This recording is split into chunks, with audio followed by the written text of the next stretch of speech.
Hello hello, bonjour à tous, bienvenue dans cette vidéo sur le décryptage, enfin mon décryptage des énergies de la nouvelle lune du 20 septembre prochain, donc nouvelle lune de mercredi, qui aura lieu donc dans le signe de la Vierge. Alors, avant de pouvoir passer vraiment au décryptage de ces énergies de la Vierge, j'aimerais revenir en fait sur ce qui s'est passé, puisqu'il y a pas mal de choses qui se sont passées depuis la dernière nouvelle lune, qui était une nouvelle lune éclipse du 21 août. On a eu donc les histoires notamment après l'éclipse, de cyclones, enfin d'ouragans plus exactement. Et en fait, on avait vu que le 21 août dernier, cette éclipse montrait le démarrage de l'ascension planétaire. Alors, en fait, on a eu une espèce de bascule qui a fait que les énergies qu'on nous envoie, visiblement, étaient destinées à l'ascension sur Terre, donc étaient dosées pour nous, on va dire.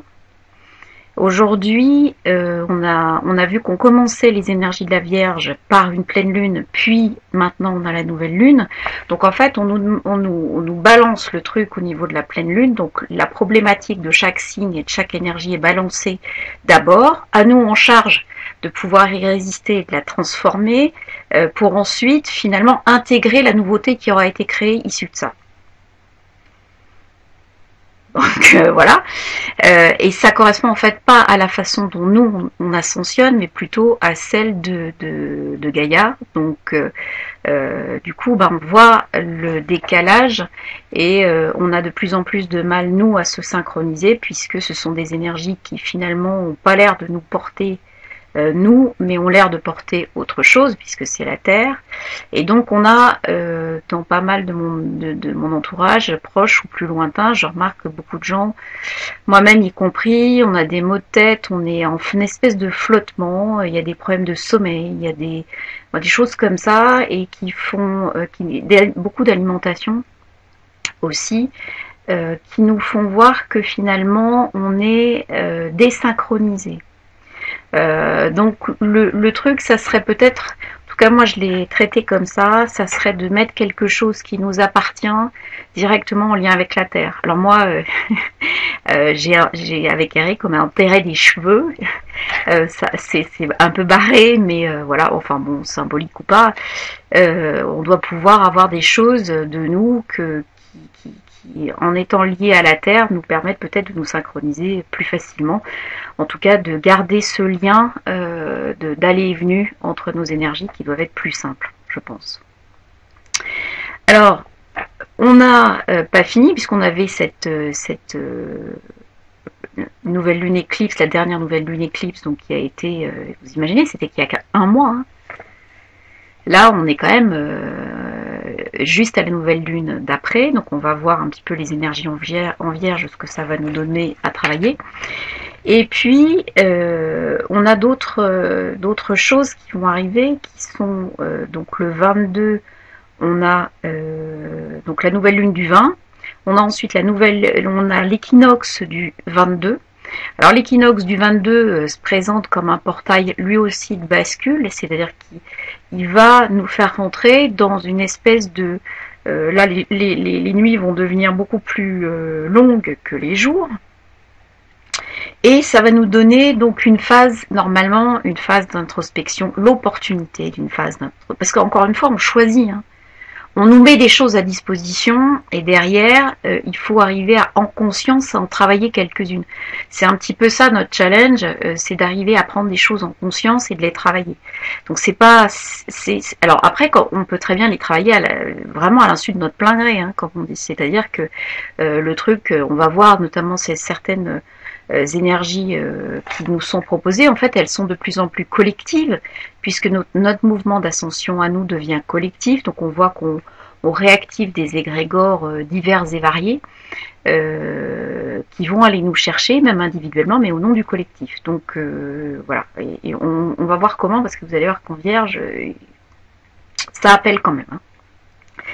Donc cet équinoxe qui va nous proposer des phases de transformation intérieure, des choses qui auront été captées, alors peut-être une plus grande réceptivité aussi, et peut-être une possibilité de se connecter avec, je dirais, une part qui n'était pas utilisée jusqu'à présent. Donc ça, c'est un peu, c'est quelque chose qui peut être aussi intéressant pour nous, de regarder les choses avec finalement un certain discernement, parce que c'est encore du discernement, on nous demande de regarder dans notre côté un petit peu sombre pour aller chercher ce qui pourrait nous être utile.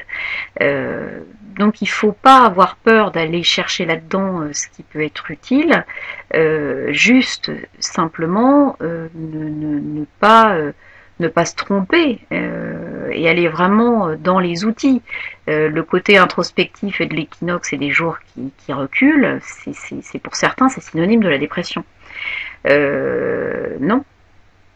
On nous demande simplement d'aller chercher des fois des trucs pas très agréables, en effet. Mais ça, c'est pas synonyme de quelque chose qui doit être subi, et en tout cas subi négativement. Ça, je veux dire. C'est très riche. En fait, l'automne, c'est vraiment ça. L'équinoxe, et la nouvelle lune en vierge, c'est aussi la récolte, on va le voir. C'est ce que je disais déjà la dernière fois. On est déjà sur des principes de je récolte ce que j'ai semé. Alors si j'ai semé des trucs qui poussent pas, je vais pas récolter grand chose. Mais si j'ai semé des choses, même si je sais pas ce que j'ai semé, mais que c'était avec une intention positive et avec des concepts et des choses fertiles, bah ça va pousser. Et peut-être que vous allez être surpris de ce que vous allez récolter. Et je serais même pas surprise, moi, compte tenu de cette opportunité de nouvelle lune en vierge qui arrive après la pleine lune en vierge, donc un truc qui s'est inversé, ça peut être intéressant. Donc, cet équinoxe, donc le 22, et le 23 arrive ce fameux 23 septembre, bah oui, 23 septembre, donc tout le monde parle, les textes apocalyptiques, voilà. Alors moi, j'utilise ce que j'ai moi à ma disposition, donc j'ai été me connecter à cette énergie du 23 septembre. Alors effectivement, il y a bien un truc. Alors moi, je reçois pas de trucs apocalyptiques, hein, je suis désolée. Par contre, je reçois bien une information de séparation, c'est-à-dire une information qui dirait que globalement un certain nombre de fréquences ne seraient plus utilisées globalement autour de l'équinoxe, hein. C'est-à-dire que visiblement c'est comme si on débranchait la 3D à cette date-là, quoi. Donc à se demander, est-ce que certaines personnes vont pas être un peu perturbées à partir de cette date-là, de plus être alimentées par leur fréquence de base. Je sais pas, moi j'ai ce type de message qui arrive, qui est un message de cette fois-ci on débranche et attention, il y a une possibilité pour les égrégores négatifs d'essayer de se raccrocher aux branches d'un certain nombre d'autres fréquences, donc peut-être des mouvements individuels ou collectifs qui peuvent être surprenants. Voilà, genre un peu les pillages qu'on a vus après l'ouragan à Saint-Martin et Saint-Barth. Je pense que c'est... Mais on en parlera puisque j'ai fait aussi... j'ai pris l'ascendant pour la Guadeloupe. Donc voilà, moi, ce que j'ai remarqué, dernière chose, on arrive dans une configuration astrologique qui est l'exact inverse de l'avènement d'Hitler et de la guerre de 39-45. Donc ça veut dire quoi? Ça veut dire que à l'époque, Uranus arrivait déjà en Taureau, donc le déclencheur, on est toujours d'accord, c'est Uranus. Pluton était en Cancer, aujourd'hui il est à l'exact opposé en Capricorne. Neptune était en Vierge, il est à l'exact opposé en Poisson. Saturne était déjà en Sagittaire, et il retourne en Sagittaire à la même place. Donc on est vraiment sur une espèce d'effet miroir et on verra, on est encore en numéro sur on demande de passer à travers le miroir. Donc moi j'y vois quand même quelque chose qui à chaque fois me donne l'impression qu'effectivement, il faut traverser le reflet, c'est-à-dire traverser nos peurs, traverser nos illusions, traverser nos croyances, ce qu'on croit être établi, etc. Donc voilà. Alors, on y va. La pleine lune, la nouvelle lune du 20 septembre 2017 pour Paris s'établit donc à 27 degrés 27 Vierge, avec un ascendant juste pile poil à peu près dessus, c'est-à-dire à 25 degrés 33 minutes de la Vierge. Alors, cette nouvelle lune en Vierge, elle va être ressentie effectivement plus par les troisièmes décans, premier décan, enfin fin de troisième, début premier décan. Donc, alors des signes mutables, puisque la Vierge est un signe mutable, donc autour des derniers, l'extrême dernier décan, Vierge, Poisson, Gémeaux et Sagittaire, mais également un petit peu début Balance, début Bélier, début Cancer et début Capricorne. Puisqu'on est à cheval. Alors, évidemment, ça va être bien relié aussi à la fin du Cancer, au Taureau, puisque c'est en trigone avec le Taureau, au Scorpion, c'est bien relié au Scorpion et ça va être bien relié au Capricorne. Bon.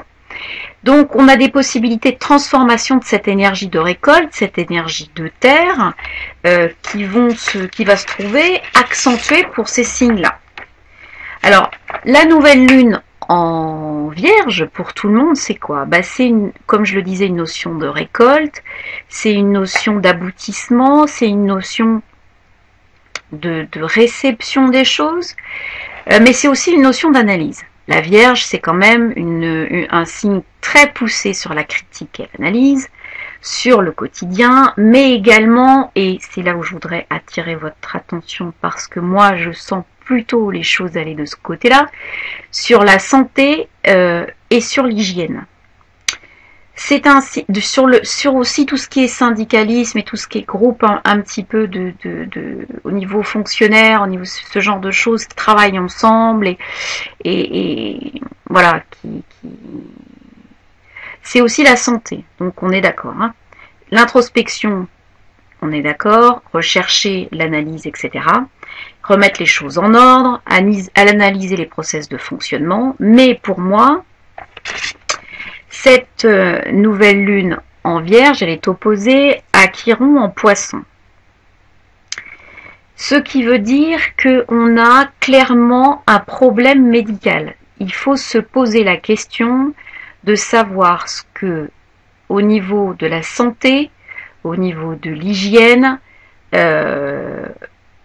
qu'est-ce qui se passe? En plus, on a cette analyse qui peut pousser, mais on a aussi, on verra, Neptune opposé à une conjonction Mars-Mercure, donc qui floute un aspect aussi qui est en Vierge, et donc qui va, je dirais, augmenter les possibilités d'action dans ce domaine de santé, mais qui va flouter.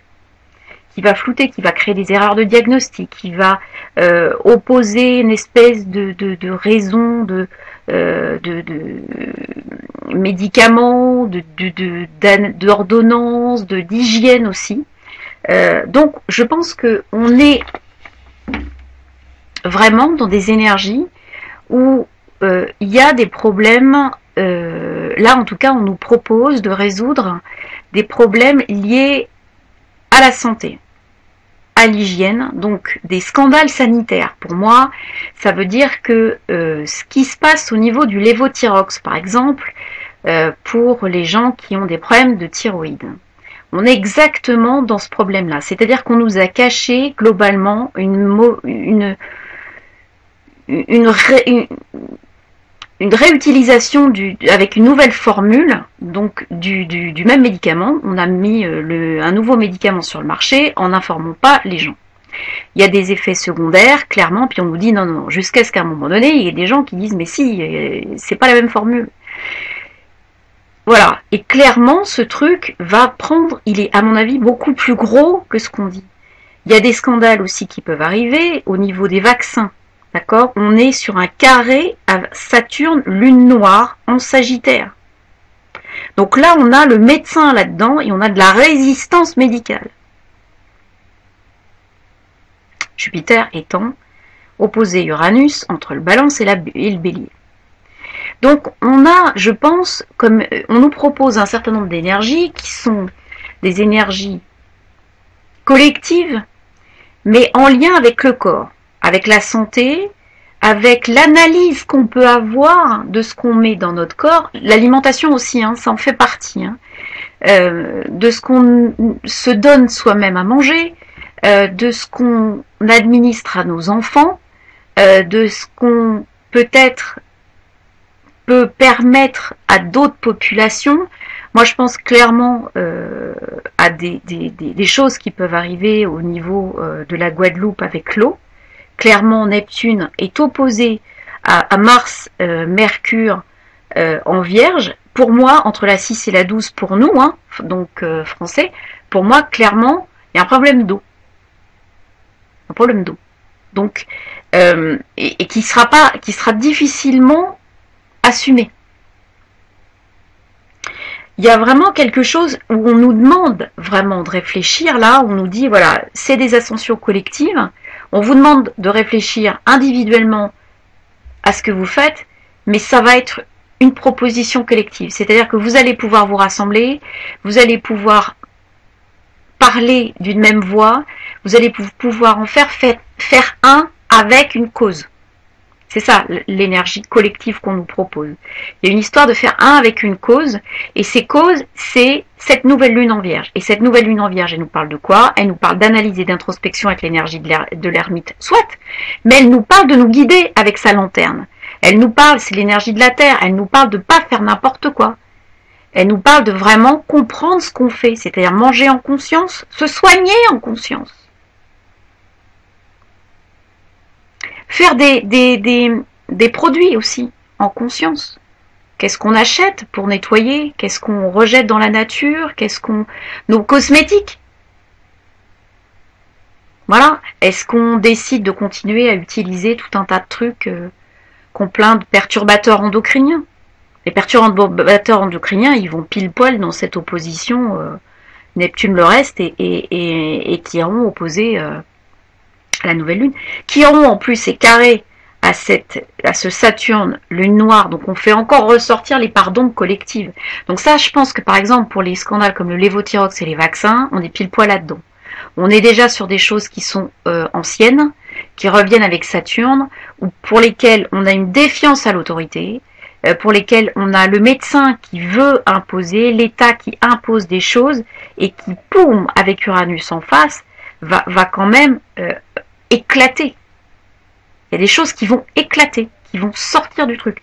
Surtout qu'à partir du 4 octobre, on va se retrouver avec un Jupiter qui va basculer en Scorpion. Alors le Jupiter qui bascule en Scorpion, c'est Jupiter qui mène l'enquête. Hein. Là, d'un seul coup, je pense qu'on va avoir, qui va sortir tout un tas de choses cachées de dessous les fagots, d'autant que Pluton étant en Capricorne, Pluton est le maître du Scorpion. Hein. Donc ça veut dire quoi? Le Capricorne, lui, il va dire, bah moi, c'est l'État, c'est les choses bien structurées. Mais justement, Pluton, lui, ce qu'il veut, c'est retransformer en profondeur pour aller vers de nouvelles structures. Donc il va dire, moi je te dynamite tout ça, hein. C'est un truc, j'en veux plus de ça. Et que vous soyez d'accord ou pas. Si vous n'êtes pas d'accord, je vais vous donner quelques petits scandales qui vont changer un petit peu votre façon de voir. Donc là, je pense qu'avec, à partir du 4 octobre, on va encore rentrer dans une dimension, je pense, supérieure de choses qui vont revenir à nous pour nous donner justement la possibilité en conscience de pouvoir avaler cette lune, cette nouvelle lune en Vierge, c'est-à-dire de pouvoir consciemment dire, moi, c'est bon, j'arrête, je vois bien que l'alimentation, le fait de manger ça, ça me rend malade. Donc on a beau me dire que c'est pas grave et que ça me donnera jamais de maladie, je sens que ça va pas, donc j'arrête ce truc-là. Je vais essayer autre chose. Pourquoi est-ce que je devrais sans arrêt croire des gens qui... Non, vas-y, continue, continue, continue. Vas-y, t'as un petit lobby pharmaceutique, là, vas-y. Encore une fois, j'ai rien contre les médicaments, c'est pas le problème. Le problème, c'est ce qu'on essaye de nous faire croire, et surtout l'absence de conscience qu'on peut avoir quand on ingère quelque chose. Il y a une espèce d'effet magique, et on ne pense pas à toutes les molécules chimiques qui sont là pour traiter le truc. Donc, derrière, on n'a pas la maîtrise du tout de notre équilibre interne. Et là, je pense que c'est ce qu'on nous demande. On nous demande vraiment de récupérer la conscience de ce qui nous fait fonctionner, de ce qui nous fait avancer, des aspects matériels qui peuvent finalement devenir quasiment spirituels. C'est-à-dire que vous faites, si vous faites du matériel, n'importe quoi, en conscience, vous le spiritualisez en fait. Donc finalement, vous arrivez à comprendre les choses de leur intérieur, de votre intérieur, et du coup, le truc, il n'est plus du tout au même niveau. Vous le subissez plus parce que vous vous rendez compte, le corps ne m'entend jamais notamment, si c'est bon pour vous, si c'est pas bon pour vous. D'accord? Ça, c'est conforté avec le fait que, bon, bah, il y ait ce carré de Saturne, lune noire, à la nouvelle lune, qui dit, bah voilà, faut analyser les choses. Faut pas simplement les croire et faire de la résistance à un truc qu'on vous a dit et qui est en fin de vie. C'est analyser les choses clairement, consciemment. Ça me plaît, c'est bien, ça me plaît pas, c'est pas grave. Ça, je continue pas. Je prends ce qui me parle.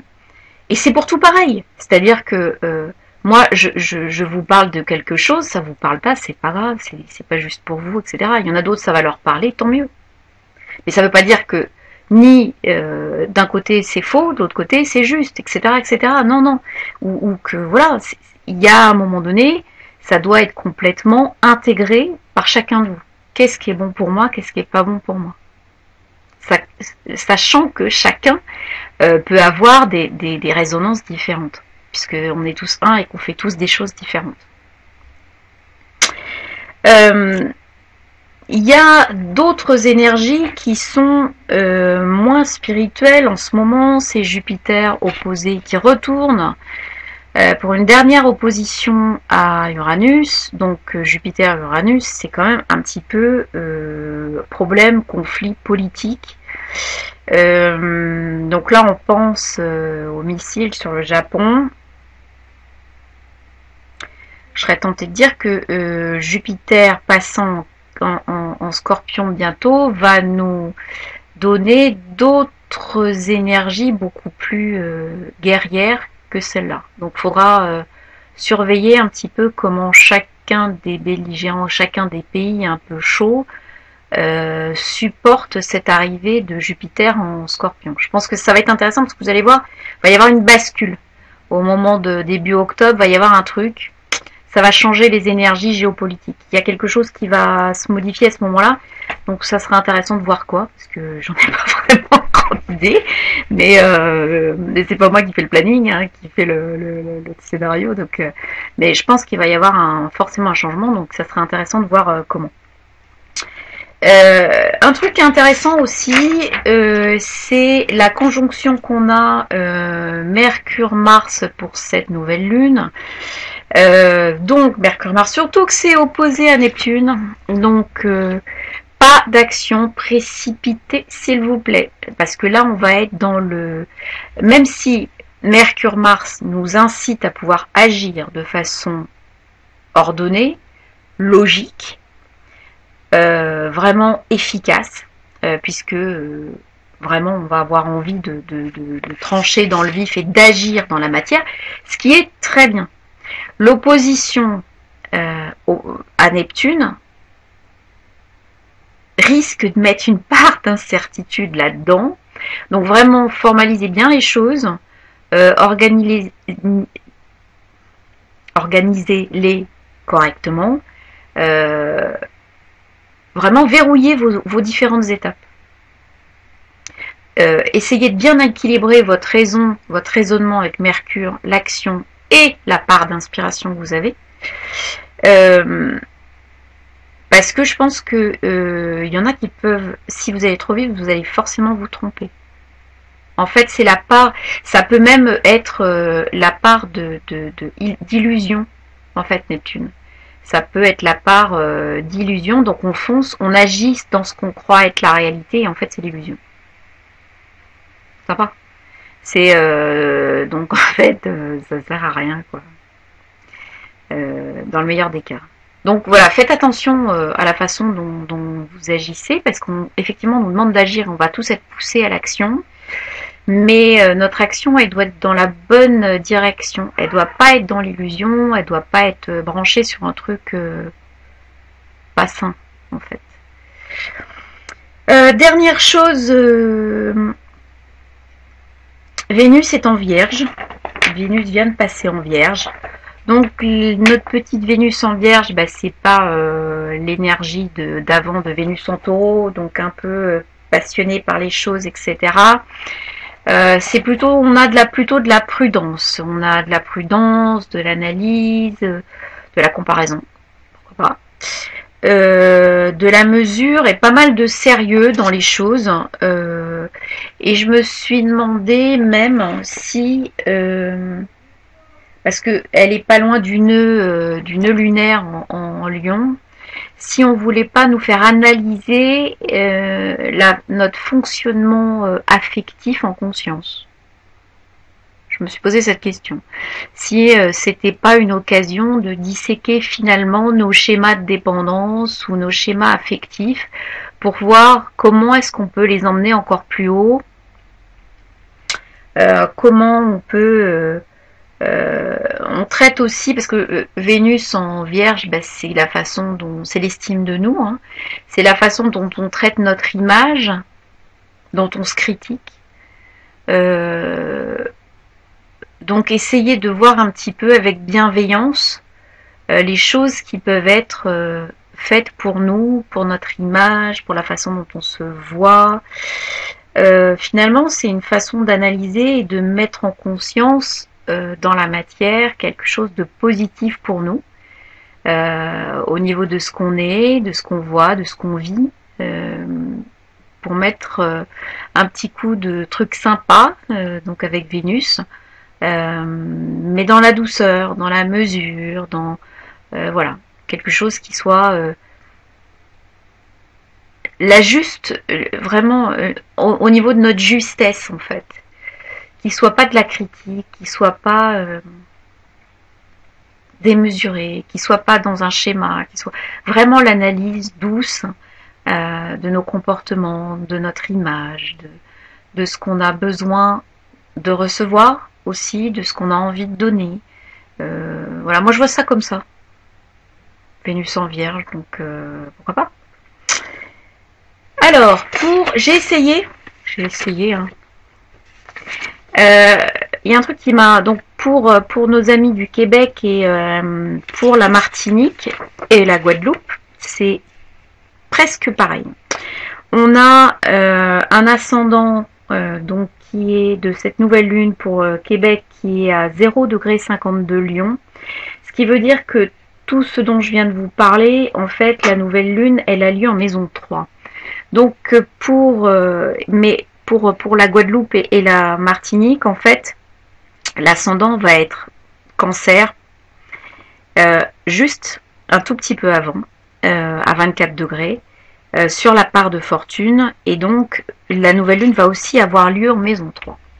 Alors qu'est-ce que ça veut dire? Le 3, l'ascendant Cancer dit que pour nos amis de Guadeloupe et de Martinique, on a vraiment un sentiment familial, on a un sentiment de regroupement, on a évidemment, comment ne pas l'avoir après ce qui s'est passé, la volonté de pouvoir regrouper les siens, de pouvoir prendre soin des siens, de sécuriser ce qui est complètement lié à la famille et au foyer. Donc on voit que les occupations durant ces nouvelles lunes, elles ont vraiment lieu avec les ascendants et la position de la nouvelle lune. On voit qu'elles ont quand même lieu dans des contextes qui nous permettent de dire un petit peu quelle est la charge collective de l'énergie qui est envoyée. Donc pour la Guadeloupe et la Martinique, on voit que cet ascendant Cancer va pousser la famille, va pousser le regroupement, va pousser la sécurisation et le fait de se poser des questions sur la façon dont et de communiquer. La communication va être un élément très important pour cette maison 3. Comment communiquer? Comment faire passer les messages? Comment pouvoir délivrer les choses? Comment pouvoir avancer? Les frères et sœurs aussi. Donc on a quelque chose qui est vraiment important à ce niveau-là, au niveau de nos îles. On a cette conjonction Mars-Mercure qui, elle, se retrouve en maison 2, opposée Neptune en 8. Donc on voit qu'il y en a qui ont tout perdu, il y en a qu'on voit que l'action a été tellement forte et tellement rapide que c'est très compliqué de pouvoir se relever, c'est très compliqué de reconstruire. Et que on a beau analyser les choses, il y a beaucoup de trucs administratifs, la Vierge c'est ça aussi, beaucoup d'actions administratives, et beaucoup de choses en liaison avec l'argent. Vénus, d'un seul coup, elle devient aussi en maison 2, donc la maison du taureau, du patrimoine, et le nœud est aussi dedans. Donc d'un seul coup, on se rend compte que voilà, cette charge sur la Guadeloupe et la Martinique va focaliser le truc sur une essence, une énergie de administrative, d'argent, opposé à quelque chose qui a été complètement l'ouragan, donc Neptune en poisson, vraiment le Neptune en poisson, le dieu des océans qui s'est déchaîné. Donc je pense qu'il y a quand même un truc que j'essaierai d'analyser plus tard, mais là on voit déjà qu'on a des charges avec ces ascendants collectives au-dessus de nous et que ça nous pousse vraiment selon les régions, ça nous propose des choses différentes. Au niveau du Canada et du Québec, par exemple, l'ascendant n'est pas en Cancer, il est en Lion.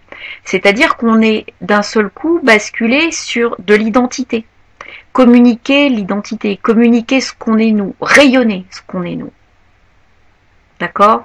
Devenir un avec ce qu'on est nous, c'est-à-dire l'identité du Québec, l'identité de la population, rayonner finalement ces choses-là, et qui vont devenir vraiment au niveau de la communication. On va vouloir communiquer, on va vouloir essayer de spiritualiser les choses, parce que là, ça n'a pas bougé beaucoup.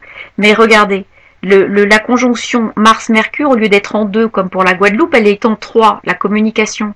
Donc là, d'un seul coup, on va avoir besoin de communiquer, on va avoir besoin de parler de notre identité, on va avoir besoin de rayonner notre identité, de pouvoir la mettre en place et de récolter ce qu'on a semé déjà. Au niveau de Neptune, de cette opposition Neptune, d'un seul coup, on va être en maison 9, donc on est vraiment tourné vers l'étranger aussi. On est tourné vers ce qui se passe pas loin, donc vers les États-Unis, probablement, puisqu'on a le Gémeaux qui est très actif en maison 11 collective. Donc il y a vraiment une sensibilisation en fonction de nos ascendants qui détermine clairement la façon dont on nous demande de travailler collectivement ici en bas. C'est intéressant, c'est un peu... vous pouvez s'en douter. Hein.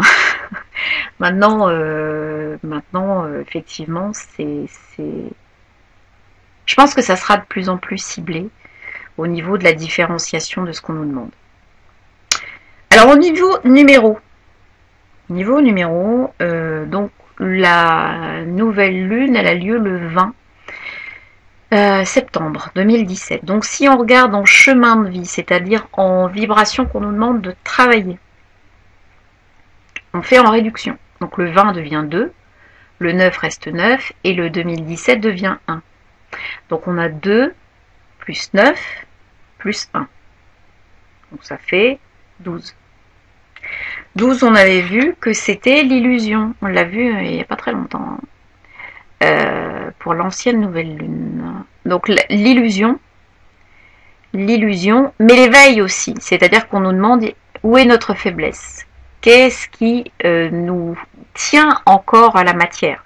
Le lien là qui attache le pendu, c'est la seule chose qui le tient à la matière finalement. Et donc on voit les branches qui ont été coupées pour le superflu qui est coupé et dont on n'a pas besoin. Et donc, si on retourne, on voit que ça pousse de l'autre côté. On voit que c'est comme des arbres qui commencent à pousser et qui fleurissent, enfin qui ont des feuilles. Donc ça veut dire quoi? Ça veut dire que globalement, on nous demande de nous éveiller. C'est comme une échelle, comme l'échelle de Jacob, on va nous demander de monter dessus et chaque niveau d'éveil va nous séparer et va nous faire prendre conscience du lien qui nous lie à la matière. Et il nous permet de nous détacher parce que l'objectif c'est quand même d'arriver à voir la situation différemment, de faire du lâcher prise et surtout de nous dénouer les mains qui sont attachées dans le dos. Ça prouve bien qu'on n'a pas grand possibilité d'action sur notre environnement direct.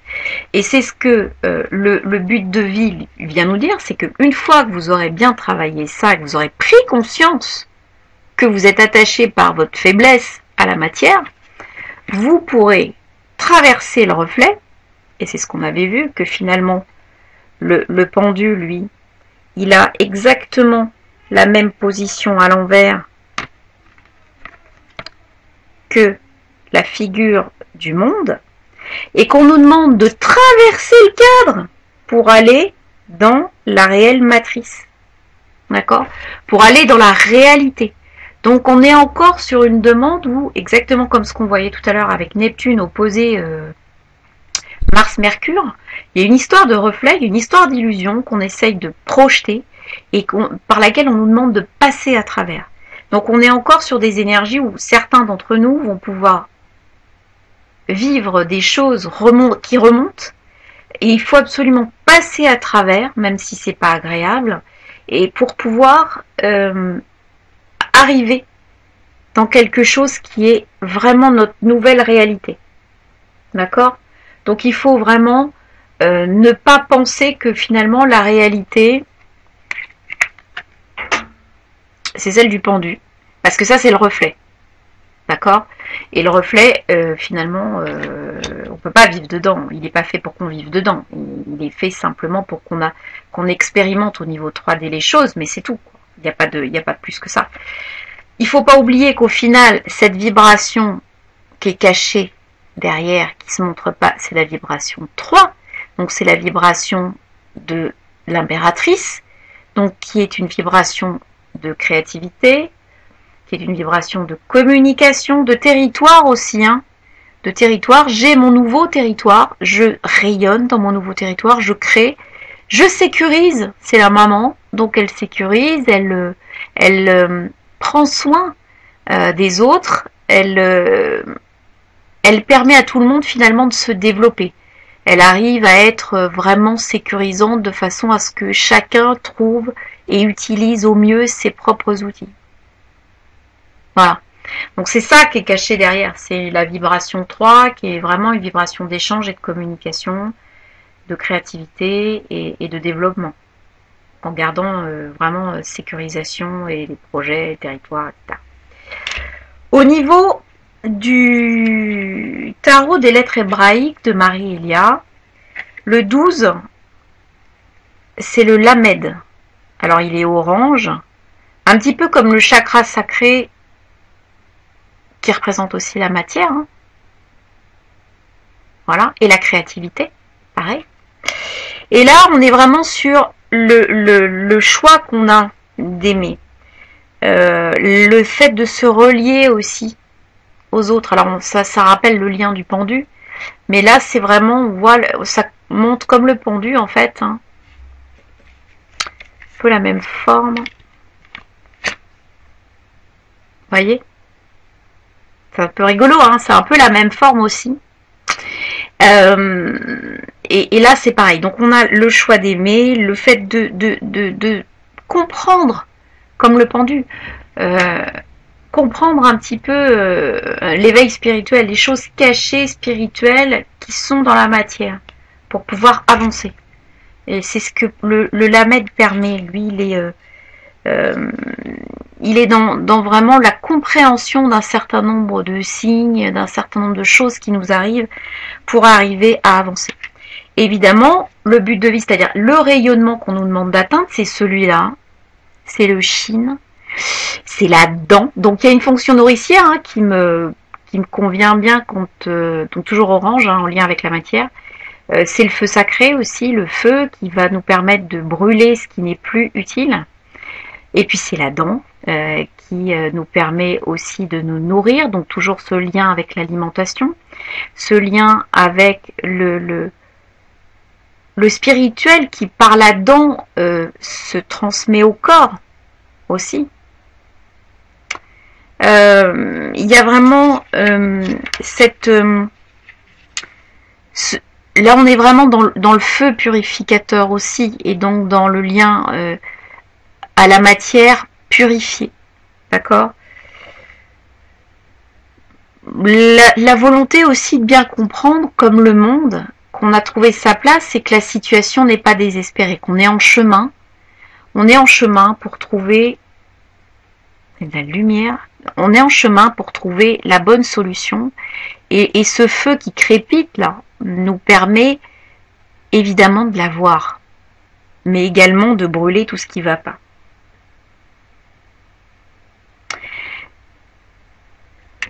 Donc voilà, on a encore une nouvelle lune qui va nous distribuer donc une nouvelle énergie plus analytique, plus en profondeur, et qui va certainement nous faire travailler en conscience un certain nombre de domaines.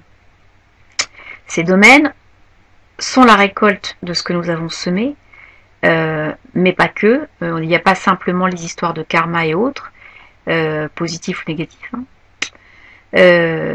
Sachant qu'un karma positif, moi, je sais pas trop ce que c'est.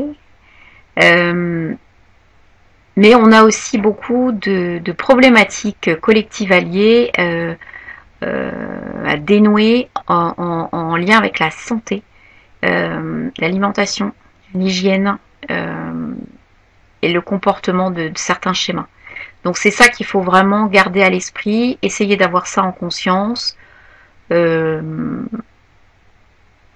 pense que c'est quelque chose qui va être important de travailler maintenant pour qu'on puisse avoir une stabilité dans ce domaine. Parce que je pense que Jupiter arrivant en Scorpion, si on n'a pas déjà bonne conscience, on va tomber plus bas.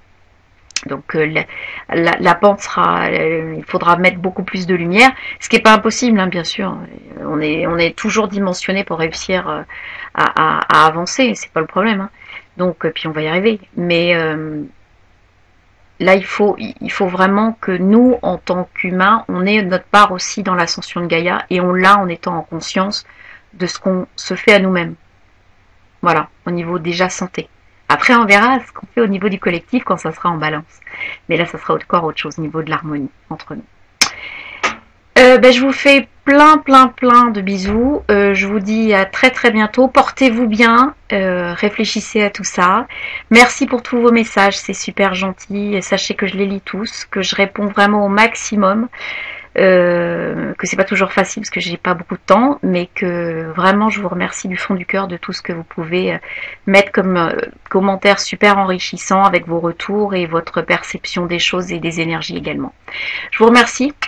À très bientôt. Passez une excellente nouvelle lune. N'oubliez pas vos intentions positives pour vous et pour le monde. Pour Gaïa, elle en a besoin. Je vous embrasse et je vous dis à très bientôt pour une nouvelle vidéo. Ciao.